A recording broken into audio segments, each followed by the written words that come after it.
যে গরম পড়েছে মনে হচ্ছে বারবার ঠান্ডা কিছু খাই, তাই আজকে একটু ফ্রিজে এক টুকরো তরমুজ ছিল, সেটাই বার করে নিলাম। নিয়ে এটা দিয়েই আজকে একটা জুস বানাবো। কীভাবে বানাবো পুরো ভিডিওটার সঙ্গে থাকবে, স্কিপ করে চলে যাবে না। প্রতিদিন কিছু না কিছু বানাতে হয়, তাই আজকে একটু তরমুজের জুস বানিয়ে নিচ্ছি। প্রতিদিন তো কিছু না কিছু রেসিপি দেই, এই রেসিপিটাও তোমাদের কাছে দিয়ে দিচ্ছি, তোমরা দেখে নেবে কীভাবে আমি বানাবো।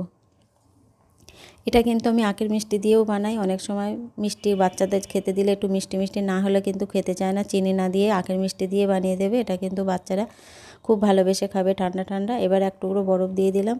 আর তরমুজটা কিন্তু ফ্রিজেই ছিল, এমনিতেই ঠান্ডা বড় হয়ে আছে।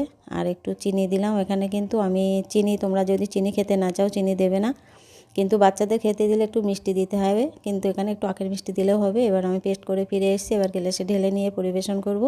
কেমন হলো বন্ধুরা কমেন্টে জানাবে, ভালো লাগলে লাইক কমেন্ট শেয়ার করে দেবে। এমন একটা জিনিস যদি দুপুরবেলা ভরা দুপুরে খাওয়া যায়, প্রাণটা কিন্তু একদম জুড়িয়ে যায়, ও মানে একদম প্রাণ জুড়িয়ে যাবে।